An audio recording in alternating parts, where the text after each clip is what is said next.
अस्सलामुअलैकुम।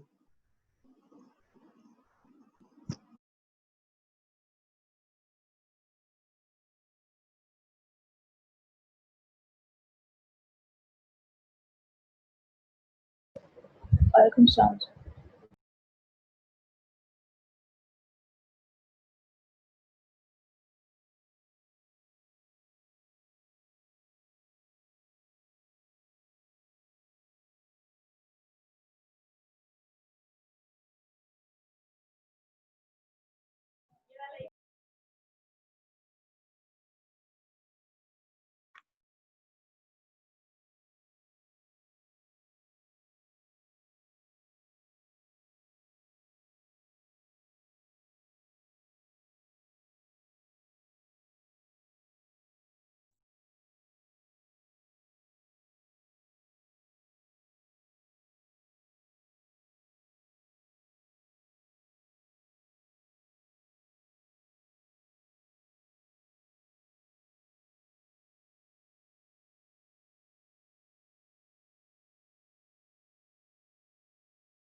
अस्सलामुअलैकुम। वालेकुम सलाम सर। आवाज़ आ रही बेटा सबको? जी सर, आवाज़ बिल्कुल क्लियर है। चले ठीक है।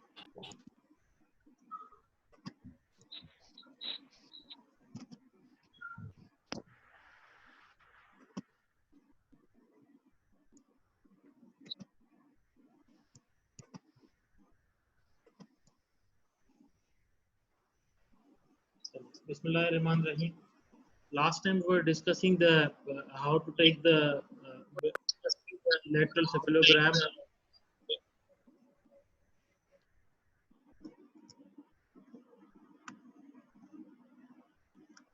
And also the uses of lateral ceph. Today we will discuss the different landmarks that are used in the different analysis. जो basically in the ceph तीन चीजें होती हैं. One is the landmark और जो point जो हम locate करते हैं the lateral ceph. Number two is the plane. Plane क्या होता है? When the two landmarks join together, अगर कोई भी दो landmarks को हम मिलाएंगे तो वो एक plane बनाएंगे मतलब. And then there will be an angle. Angle क्या होगा? When the two planes meet together at one point, तो वहाँ पे angle form होगा. तो ये basically तीन चीजें होती हैं. Number one is the point. तो first of all we will discuss the different points that are used in the lateral ceph. वो फिर जो points होते हैं वो that points they are used by the different analysis to form the different planes and to form the different angles. Then according to the planes and the angles we diagnose जो भी skeletal या dental problem होता है in the SEF वो हम assess करते हैं मतलब.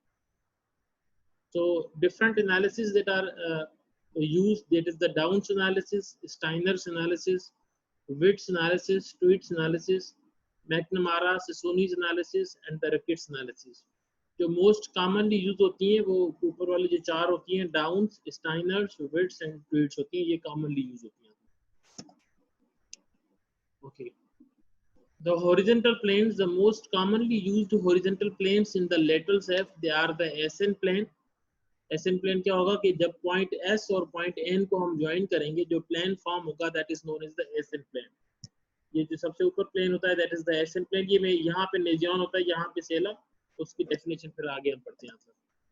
Frankfurt horizontal plane होता है, palatal plane, occlusal plane and the mandibular plane. ये horizontal planes होते हैं, जो कि in most of the analysis जो है ये planes use होते हैं.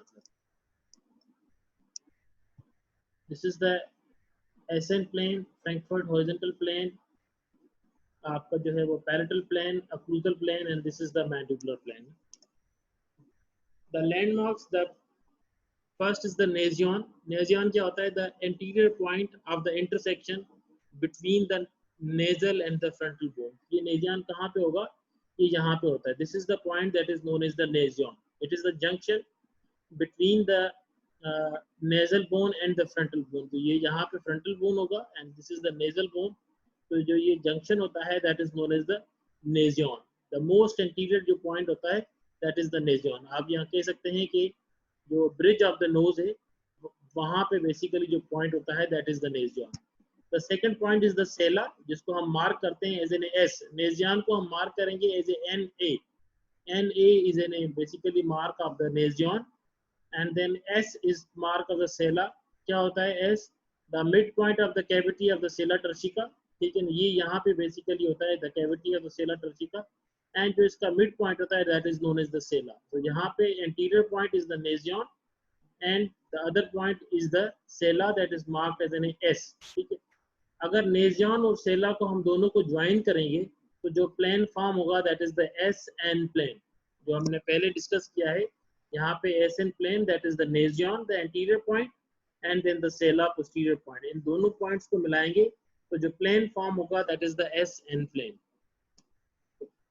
Then the other point is the orbitale. Orbitale क्या होता है? The lowest point on the inferior margin of the orbit. This is the orbit. ये इसका लोएस्ट पार्ट होता है मतलब. ठीक है, अगर ये सेफ में हम यूजुअली उसका लोअर पॉइंट मार्क करते हैं, अपर पॉइंट मार्क नहीं करते हैं. मतलब वो इसलिए मार्क नहीं करते बिकॉज वहाँ पे कोई ऐसा पॉइंट नहीं है जो किसी एनालिसिस में यूज हो. मतलब तो जो मोस्ट कॉमनली यूज होता है that is the lowest point of the inferior margin of the orbit. तो this is the inferior margin of the orbit and इसका जो लोएस्ट पॉइंट होता है इसको कहते हैं orbitale and that is marked as an OR. OR is the orbitale. Okay. Then the chorion. Chorion क्या होता है? The midpoint of the upper contour of the external auditory canal, the anatomic chorion, or the midpoint of the upper contour of the metal ear rod of the cephalometry. That is the machine chorion. ये क्या होता है machine chorion? Basically जो ear rods लगाई जाती हैं in the ear to stable the position of the head. जो cephalostate होता है, in the cephalostate क्या होता है? Ear rods होती हैं जो हमने last time discuss की कि ear rods लगाई जाती हैं मतलब to basically stabilize the position of the head. ठीक है, वो जो ear rod होता है ना उसका जो upper contour जो होता है metal rod का that is the chorion. उसको कहते हैं machine chorion. ठीक है, ये जो आपको round part जो नजर आ रहा है जहाँ पे 4 लिखा हुआ है, this point is basically the machine chorion. ठीक है, जो आपका anatomic chorion होता है वो भी usually इसी के करीब ही होता है मतलब. ठीक है, that is the basically the midpoint of the external auditory meatus होता है. जो external auditory canal होता है उसका जो midpoint होता है that is basically the chorion.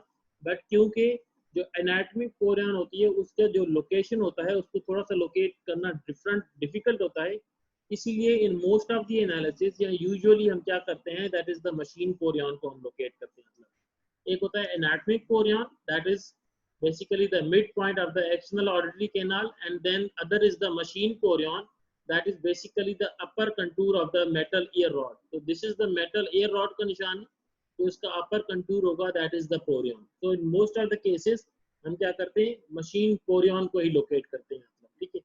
अगर आप machine chorion करें या anatomic chorion करें तो एनालिसिस पे कोई इतना फर्क नहीं पड़ता, मतलब मैक्सिमम 1 डिग्री का अगर डिफरेंस आए, otherwise in most of the cases it is exactly the same. तो जो पहला पॉइंट हमने डिस्कस किया that was the nasion, the other point was the sella. Nasion and sella को अगर हम मिलाएंगे जो प्लेन बनेगा that is the SN plane. Then the third point is the orbitale, that is the lower margin of the orbit, and the chorion, machine chorion and the anatomic chorion. If we join the orbital and the chorion, तो जो plane form होगा उस plane को कहा जाता है Frankfurt horizontal plane, FH plane. जो Frankfurt horizontal plane है, this is the Frankfurt horizontal plane, ठीक है. ये कैसे फॉर्म होगा, that is from the orbital to the chorion. Orbital to the chorion will form the Frankfurt horizontal plane or FH plane. Okay. Then ANS, it is the anterior nasal spine, the tip of the anterior nasal spine. ठीक है. जो anterior point होता है of the maxilla, that is known as the anterior nasal spine. ANS क्या होता है, anterior nasal spine, the most anterior point जो आपका होता है maxilla का, that is known as the anterior nasal spine. And PNS क्या होता है, posterior nasal spine, the tip of the posterior spine of the palatine bone at the junction of the hard and the soft palate. अब क्या होता है, यहाँ तक hard palate है, ये फिर पोस्टीरियरली आपका सॉफ्ट पैलेट चला जाता है. तो at the junction of the hard palate and the soft palate the point is known as the PNS, या आप कह सकते हैं जो posterior part of the maxilla जो यूजुअली मार्क होता है that is the PNS. Anterior part is the ANS and posterior part is the PNS. ये भी लोकेट करना इजी होते हैं, दोनों बोनी पॉइंट्स होते हैं तो इजीली लोकेट हो जाते हैं. ANS भी इजीली लोकेट हो जाता है एंड PNS भी जो है वो easily locate हो जाता है. मतलब if we join the ANS and the PNS, अगर ANS और PNS को join करें तो जो plane form होगा that is known as the palatal plane or the maxillary plane. This is known as the palatal plane or the maxillary plane, क्योंकि ये maxilla का plane है. Anterior part of the maxilla and the posterior part of the maxilla joined together, they will form a plane that is known as the maxillary plane or the palatal plane. Then the point A, the innermost point on the contour of the premaxilla between the anterior nasal spine and the incisor tooth. ठीक है, that is the innermost point on the contour of the premaxilla between the anterior nasal spine and the incisor tooth. अब यहाँ पे this is the anterior nasal spine and this is the incisor tooth. अगर suppose करें हम यहाँ से एक line draw करें straight, जो इसका डीपेस्ट पॉइंट होगा ना that is basically the point A. Point A क्या होता है, जो आपका प्री मैक्सिला होता है उसका डीपेस्ट पॉइंट होता है, मतलब ठीक है. अल्दो ये in some conditions point A is bit difficult to locate, but इसको इजी इसका वे जो लोकेट करने का वो ये है कि draw a line from point A, point ANS and the anterior part of the जो आपका इंसाइजर है. यहाँ से हम सपोज करें एक लाइन ड्रॉ करें तो इसका जो डीपेस्ट पार्ट होगा वो that is usually the point ए. ठीक है, तो पॉइंट ए को हम इस तरह इजीली लोकेट कर सकते हैं कि डीपेस्ट पॉइंट कौन सा बनेगा between the ANS and the जो आपका इंसाइजर टूथ होगा, मतलब. देन पॉइंट बी क्या होता है, the inner most point on the contour of the mandible between the incisor tooth and the bony chin. ये जो नंबर 11 लिखा हुआ है that is basically the point B. Point B is the inner most point on the contour जो आपका जो होता है between the incisor tooth and the जो चिन होता है, जो anterior most point of the chin and anterior most point of the जो लोअर इंसाइजर होगा. अगर हम एक लाइन ड्रा करें एंड जो डीपेस्ट पॉइंट वहां से होगा that is basically the point B. Point A, it is the deepest point between the ANS and the maxillary incisor tooth, and जो आपका point B होगा that is the deepest point between the chin and the lower incisor. अब यहाँ पे question ये है कि अगर मैग्जिला में if they are locating the ANS and the PNS और मैंडिबल में कोई चिन्ह के पॉइंट आगे आएंगे, then why there is any importance of the point A or the point B? Basically the importance of the point A and the point B is that एक तो ये चीज है कि point A and point B की जो location होती है ये चेंज होती है विद द डेंटल मूवमेंट। अगर सपोज करें हम टीथ को रेट्रोक्लाइन करेंगे, इंसाइजर्स को अगर आप रेट्रोक्लाइन करेंगे तो पॉइंट ए जो होगा वो एंटीरियरली मूव करेगा, मतलब बोन की रीमॉडलिंग होगी। अगर आप इंसाइजर्स को प्रोक्लाइन करेंगे तो पॉइंट ए जो है वो पोस्टीरियरली मूव करेगा। So it helps in the comparison between के pre treatment and post treatment जो है, what are the changes in the point A and the point B, जिससे हम अंदाजा लगा सकते हैं कि what are the changes in the position of the tooth. तो मैं अगेन रिपीट कर लूँ सारे points. That is the nasion, यहाँ पे sella, this is the orbitale, this is the पोरियन, then ANS, then PNS, then point A, and this is known as the point B. Okay. Now pogonion, the most anterior point on the contour of the chin.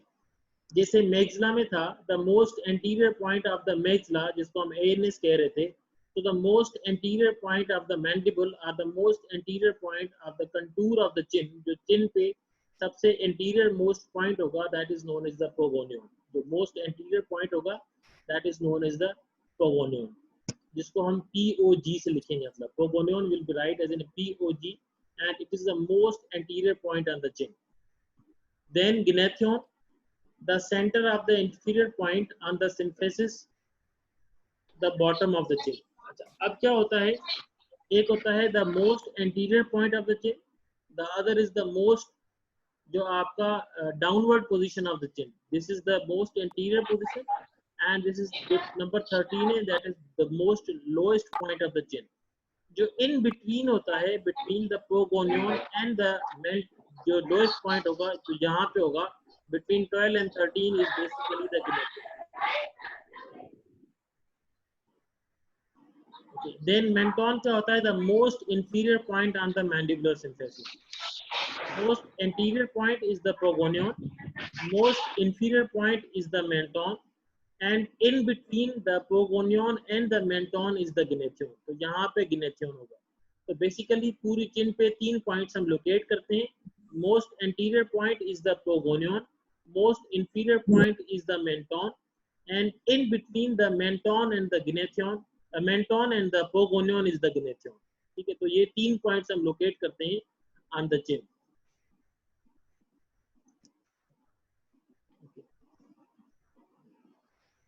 Then gonion. Gonion is the midpoint of the contour connecting the ramus and the body of the mandible.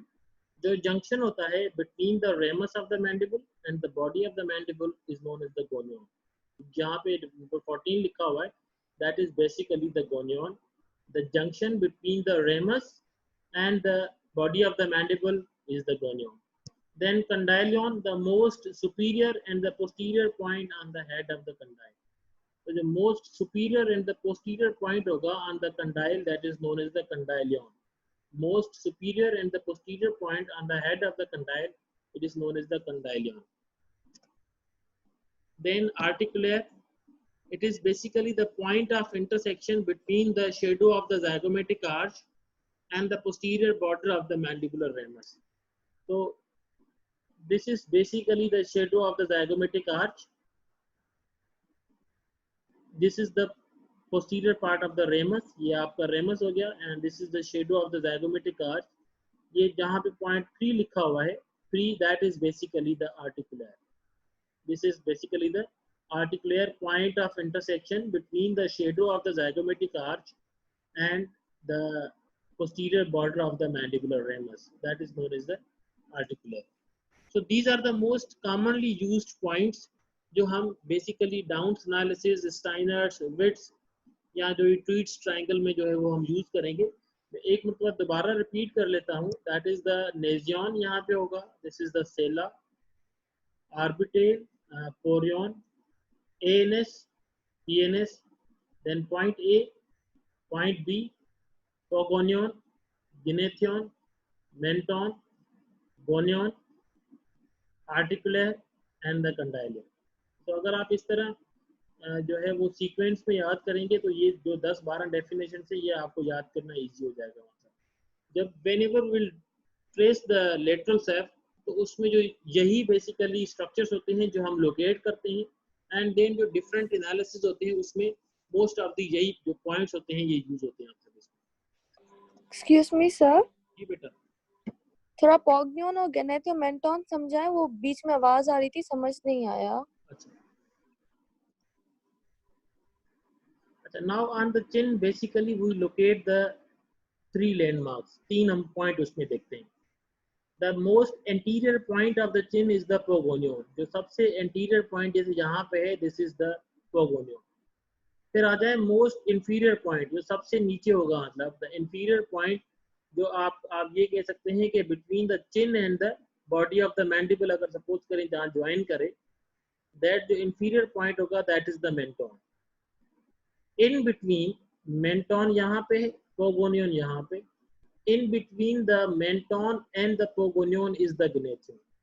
तो ये तीनों point basically होते हैं anterior point and then the inferior point, in between anterior and the inferior point is the gnathium। सही, thank you so much sir. Ji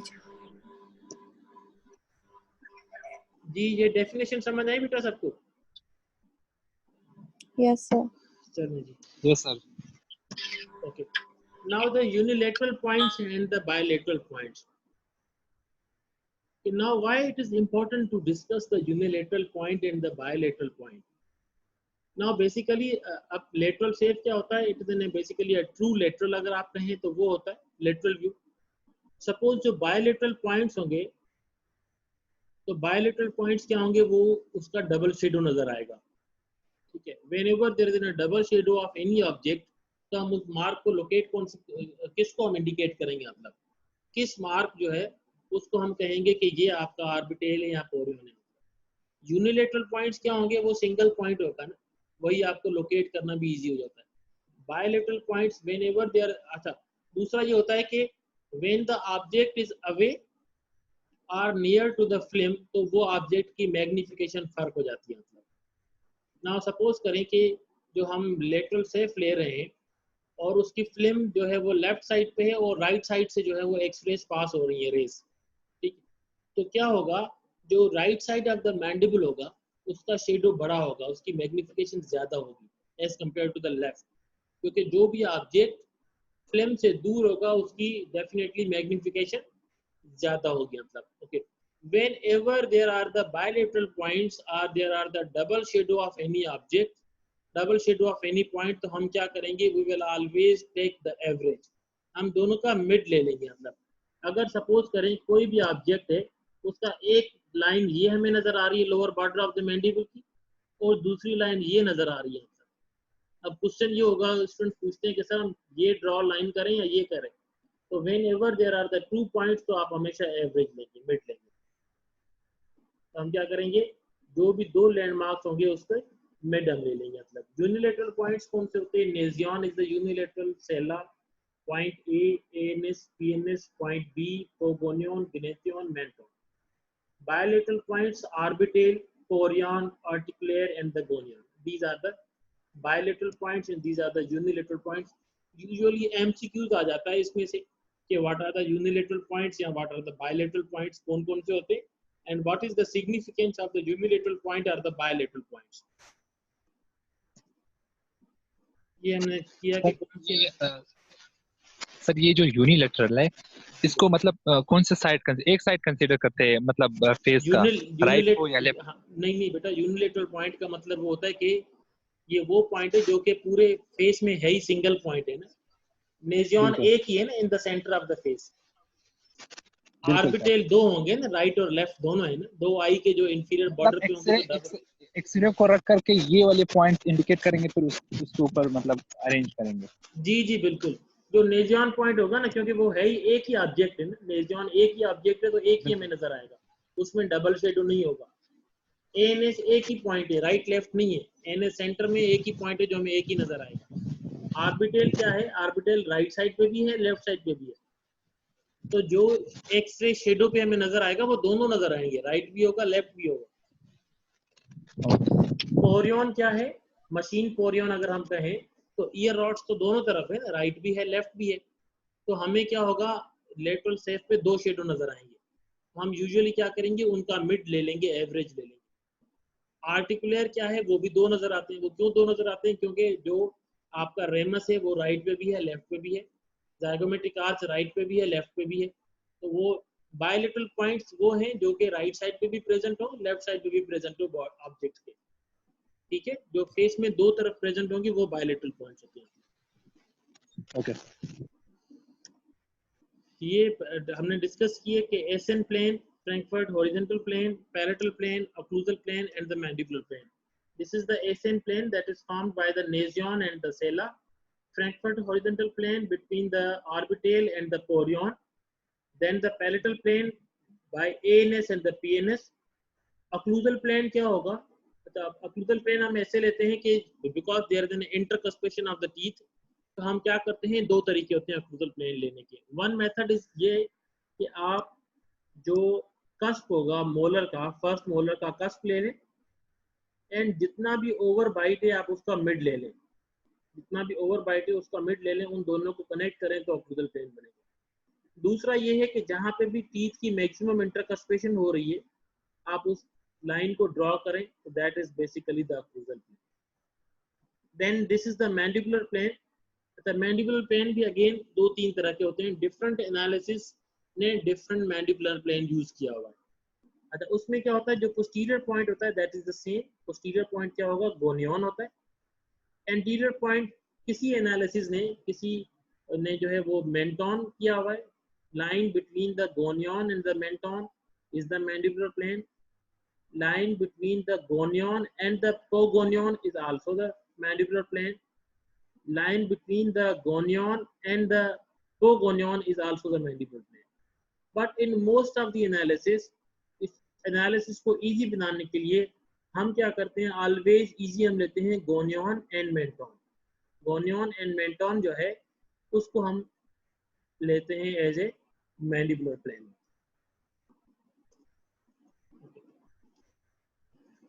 Now in the lateral ceph, basically we assess three things. Number one is the skeletal parameter, number two is the dental parameter, number three is the soft tissue parameter. ठीक है, याद रखिए कि lateral ceph में हम तीन चीजें assess करेंगे, skeletal parameter, dental parameter and the soft tissue parameter. Skeletal parameter is further divided into two, anterior posterior and the vertical. इसमें ट्रांसवर्स नहीं होगा ना, क्योंकि lateral ceph is basically a bi dimensional picture है ना, of a three dimensional face, क्योंकि उसमें या तो एंटीरियर पोस्टीरियर एंड वर्टिकल हमें नजर आएगा। अगर फ्रंटल सेफ होगा तो उसमें हमें ट्रांसवर्स भी नजर आएगा। लेकिन हम तो लेटरल सेफ को डिस्कस कर रहे हैं, तो इन द लेटरल सेफ हम क्या असेस कर सकते हैं। Number one is the anterior posterior or the sagittal direction, number two is the vertical direction. ये स्केलेटल पैरामीटर्स में हम दो चीजें लिखेंगे, मतलब क्योंकि जब भी आप सेफ की जो है वो इंटरप्रिटेशन लिखेंगे तो उस इंटरप्रिटेशन में ये तीन चीजें आती हैं। Number one is the skeletal interpretation क्या होगी, डेंटल इंटरप्रिटेशन क्या होगी एंड द सॉफ्ट टिश्यू क्या होगी। स्केलेटल में हम क्या लिखेंगे, number one is the anterior posterior, number two is the vertical, and in the dental inclination of the upper incisor and the inclination of the lower incisor. Then in the soft tissue में क्या है, that is basically the position of the upper lip and the position of the lower. तो ये जब भी आप interpretation safe की लिखेंगे तो ये 6 पॉइंट्स इसमें आएंगे। मतलब स्केलेटल में anterior posterior number one, skeletal में वर्टिकल नंबर टू, डेंटल में inclination of the upper incisor, dental में inclination of the lower incisor, soft tissue basically the position of the upper lip and then the position of the lower lip. तो ये 6 points आपके हमेशा safe की interpretation में आएंगे। Now in the Downs analysis, Downs ने क्या किए, दो पैरामीटर्स दिए, skeletal parameter and the dental parameter.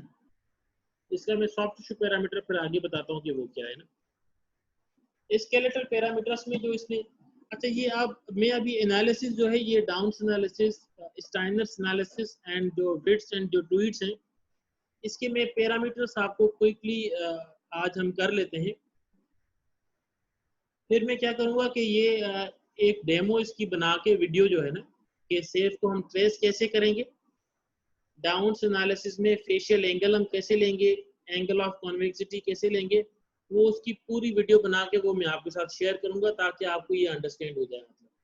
क्योंकि ऐसे में अगर ये बता भी दूंगा ना तो आपको याद नहीं रहेंगे जब तक आप खुद ना करें या आप वो जो उसका जो प्रैक्टिकल, क्योंकि ये सेफ तो है ही मेजॉरिटी प्रैक्टिकल इसका कंपोनेंट है ना, तो मैं आज ये अभी बता दूंगा सारे इसके पैरामीटर्स और उसकी कौन कौन सी रीडिंग्स हैं। तो मैं इंशाल्लाह जो है वो जो थर्सडे को लेंगे उसमें फिर वो मैं वीडियो आपके साथ या तो उसी टाइम पे करूंगा या पहले वीडियो बना के आपके साथ शेयर करूंगा। In the Downs analysis, the skeletal parameter number one is the facial angle. Facial angle क्या है? The angle that is formed between the Frankfurt horizontal plane FH plane एक हो गया and the nasion to the pogonion. अच्छा, ये है Frankfurt horizontal plane, ठीक है, क्योंकि वो यही कह रहे हैं ना कि फेशियल एंगल कैसे बनेगा। FH एक प्लेन हम ये ले लेंगे, दूसरा प्लेन कौन सा है? Nasion to the pogonion, FH plane and दूसरा प्लेन है यहाँ पे नेजियन और यहाँ पे हो गया आपका पोगोनियन। ये अगर हम लाइन ऐसे ड्रॉ करेंगे यहाँ पे, तो जहाँ पे दोनों लाइंस इंटरसेक्ट करेंगी इस पॉइंट पे, तो यहाँ पे जो एंगल फॉर्म होगा that is known as the facial angle. This is known as the facial angle. अब फेशियल एंगल की नॉर्मल जो रेंज होती है that is 82 to 95। Facial angle indicate क्या करेगी, मतलब फेशियल एंगल विल इंडिकेट कि आपका जो मैंडिबल है उसकी पोजीशन जो है वो इंटीरियरली प्लेस्ड है और पोस्टीरियरली प्लेस्ड है। सपोज करें if the angle is greater then जो इसकी रेंज है 85, 82 तो नॉर्मल है, 95 मैक्सिमम इसकी रेंज है। Suppose if the value is greater then 95 तो हम ये कह सकते हैं कि जो आपका मैंडिबल है वो एंटीरियरली प्लेस्ड है, कॉन्केविटी इन द फेस है, पेशेंट में क्लास 3 माल ओक्लूजन होगी। और if the angle is less then 82 से कम है तो हम ये कहेंगे कि mandible is posteriorly placed, patient is skeletal class 2। ये यहाँ से एंगल बनेगा ना बेटा, एक ये हो गया और एक ये प्लेन यहाँ पे हो गया। अब ये यहाँ पे एंगल बनेगी। अब इस एंगल इंक्रीज कैसे होगा? ये फ्रैंकफर्ट हॉरिजॉन्टल प्लेन तो बेटा स्टेबल हो गया ना, ये तो फिक्स्ड पॉइंट है, स्टेबल, ये चेंज नहीं होगा। मैंडिबल में चेंज हो सकता है ना, इसकी ग्रोथ ज़्यादा हो सकती है, कम हो सकती है। अगर सपोज करें ये पोगोनियन जो यहाँ पे है, अगर यही पोगोनियन यहाँ पे होता तो ये लाइन हम यहाँ से ड्रॉ करते ऐसे, एंगल इंक्रीज हो जाती, तो ये क्लास 3 फेस हो जाता। इफ द पोगोनियन अगर जो यहाँ पे है ये पोस्टीरियरली यहाँ पे हो तो क्या हो जाएगा? ये पोस्टीरियरली प्लेस्ड होगा, एंगल कम हो जाएगी एंड देन डेफिनेटली ये क्लास 3 मालक्यूजन, क्लास 2 मालक्यूजन हो जाएगी। The number 2 is the angle of convexity. ये कैसे फॉर्म होगा? बिटवीन द दो हमेशा प्लेन्स मिलेंगे, nasion to point A and point A to pogonion, nasion to point A and point A to pogonion. जब इन दोनों प्लेन्स में हम जो एंगल लें, नॉर्मली वो एंगल क्या होनी चाहिए? 0 होनी चाहिए, क्योंकि नेजियन पॉइंट ए एंड पॉइंट जो आपका पोगोनियन है वो आइडियली एक ही लाइन में होनी चाहिए, ठीक है। तो जो एंगल ऑफ कॉन्वेक्सिटी है that is nasion to point A and point A to pogonion, इसमें एंगल फॉर्म होगी जो एंगल आइडियली 0 होनी चाहिए। If the angle is greater then 1, मतलब 1 है, 2 है, 3 है, तो वो कैसे होगी? इसका मतलब है कि mandible is posteriorly placed, class 2 malocclusion. If angle is less than 0, मतलब कि वो -1 है, -2 है, -3 है, तो face will be class 3 मालक्यूजन। Then AB plane angle that is found between the point A and point B and nasion to the pogonion. Normal जो इसकी angle होती है that is -4.6.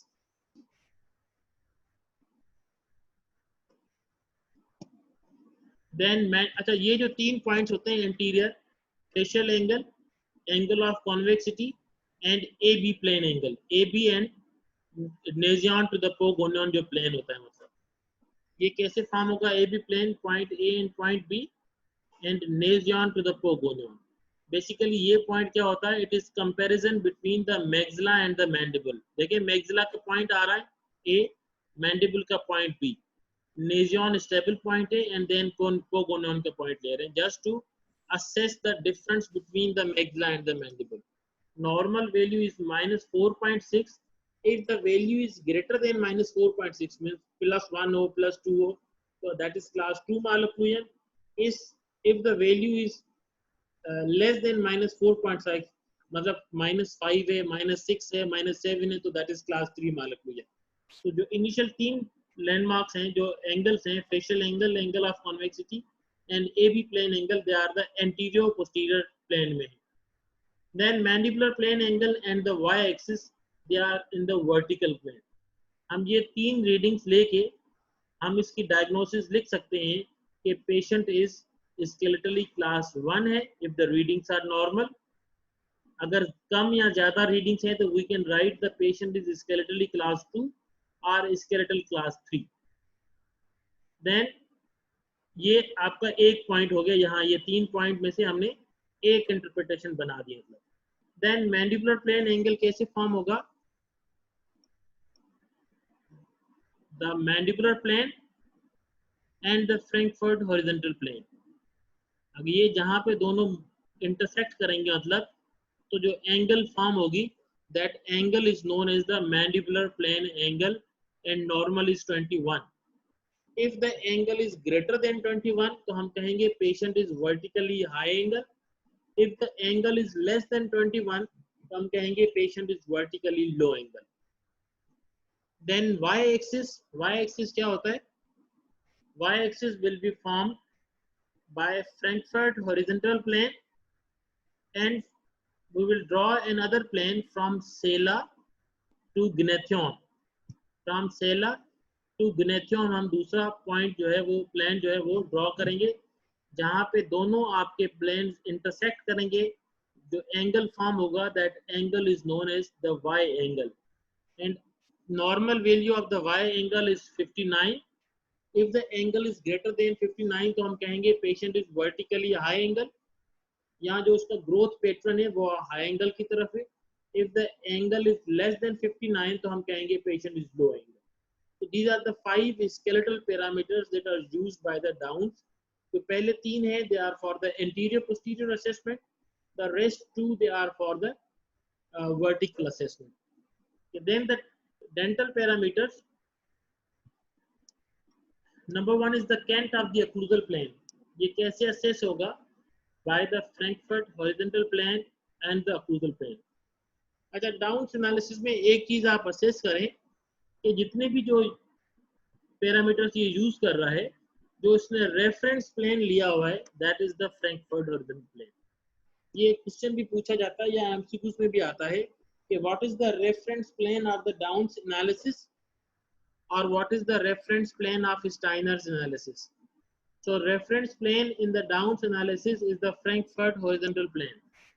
ये जो प्लेन है Frankfurt horizontal plane, it is the reference plane used by the Downs, and reference plane used by the Steiner is the SN plane.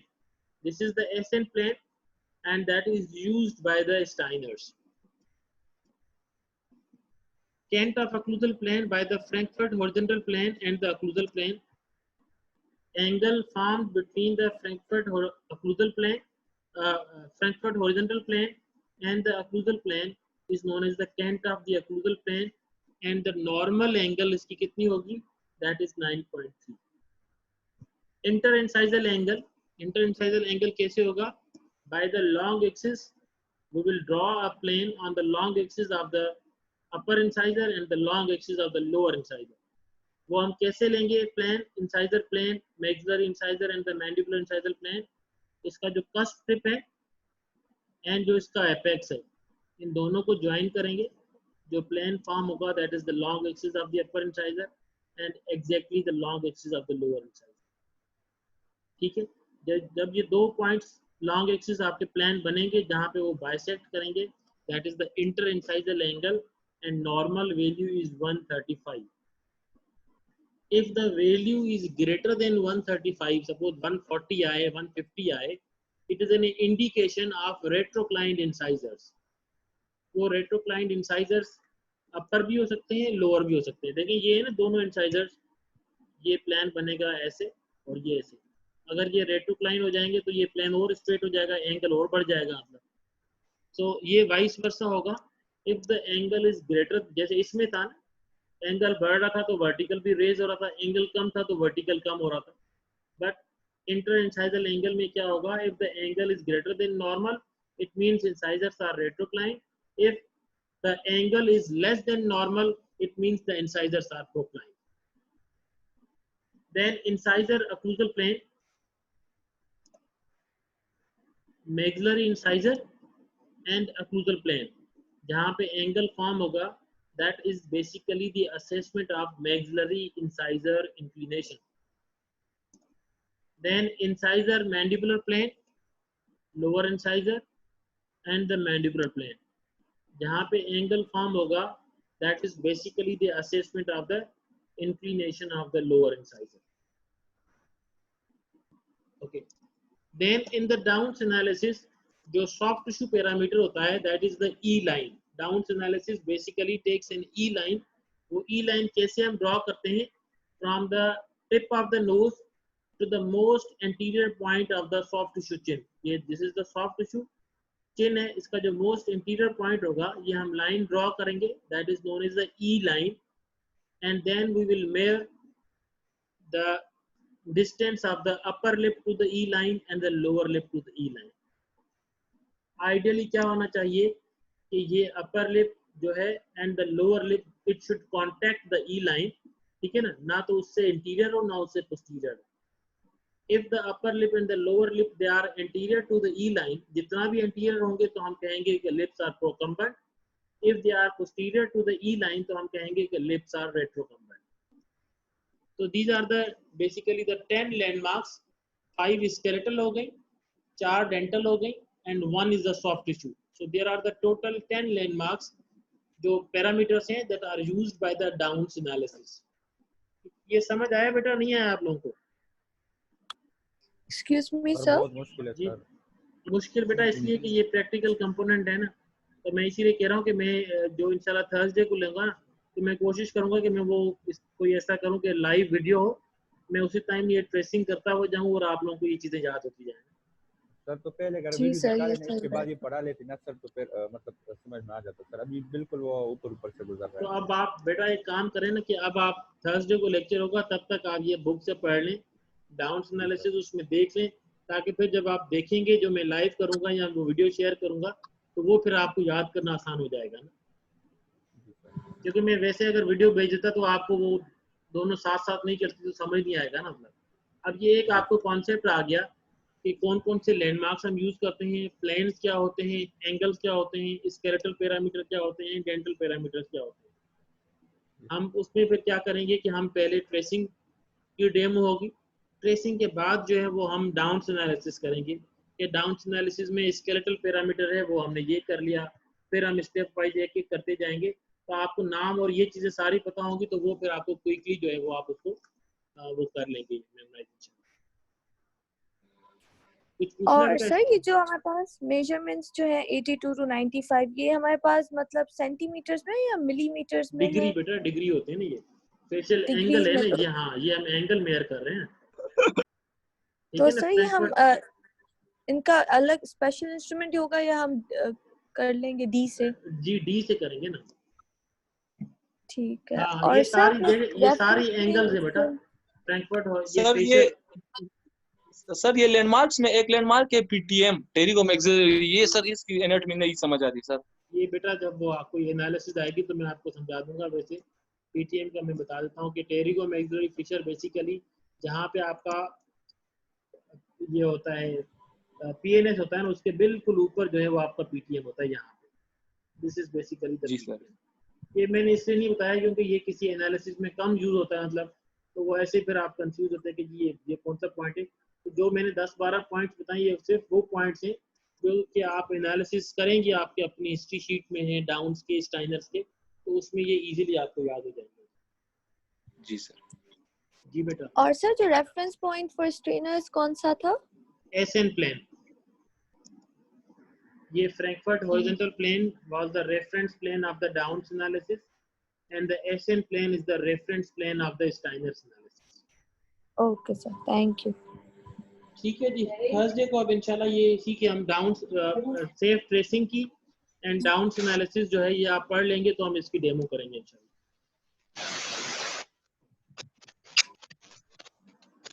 चलिए जी, thank you very much. Thank you sir.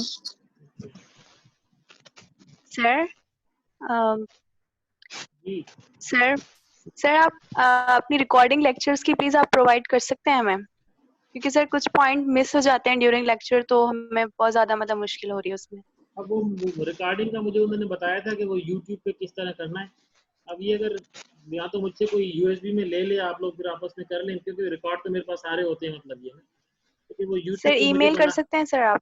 वो email होते नहीं है मतलब उसमें नहीं, उसमें ये आपसे ईमेल करना ये इशू है। मैं फिर भी ट्राई करूंगा वो यूट्यूब पे बनाना, फिर मुझे नहीं आ रहा, ये थोड़ा सा उसमें है इशू। यहाँ तो अगर कोई आपका लोकल यहाँ पे हैदराबाद के जो बच्चे हो ना तो वो मुझसे ले लें, वो फिर बना लें खुद ही जाकर। ठीक है sir, thank you sir. Thank you.